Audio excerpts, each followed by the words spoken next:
আসসালামু আলাইকুম। Daily lesson গ্রুপের আত্মপর্যালোচনায় আমাদের এই পর্বে আরও কিছু প্রশ্নের ধারণা দিচ্ছি। এটা আমাদের 2 জুনের প্রশ্ন সম্পর্কে আমরা আলোচনা করছি।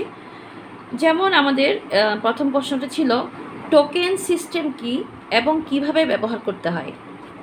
তো এগুলো নিঃসন্দেহে একটা ইম্পর্টেন্ট প্রশ্ন। এগুলো কিন্তু ইন জেনারেল আলোচনা করা হয় না, কেউ কাউকে কিন্তু ধারণা দেয় না।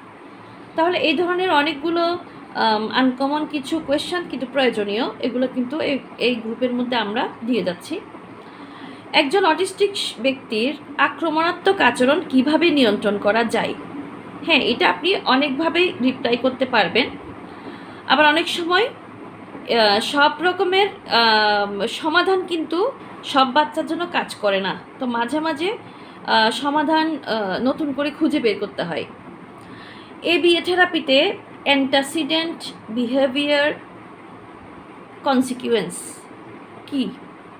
অর্থাৎ এবিসি আমরা যে বলি, এটা এবিসি থেরাপির একটা এবিএ থেরাপির একটা টার্ম হচ্ছে এবিসি।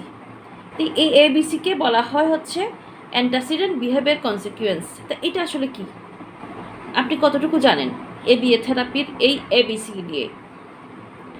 অ্যান্টাসিডেন্ট বিহেভিয়ার কনসিকুয়েন্স তো কতটুকু জানেন, এটা হচ্ছে নিজেকে উপলব্ধি করার ব্যাপার, নিজেকে আপনি পর্যালোচনা করার ব্যাপার।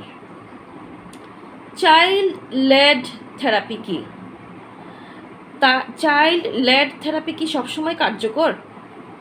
এটা একটা কোয়েশ্চেন ছিল। আরেকটা কোয়েশ্চেন ছিল নিজেকে আঘাত করা থামানোর জন্য কী ধরনের ব্যবস্থা নেওয়া উচিত? তো এইভাবে আমাদের আরও প্রশ্ন থাকবে, আমি পরবর্তী প্রশ্নগুলোতে নিয়ে আসছি। ধন্যবাদ।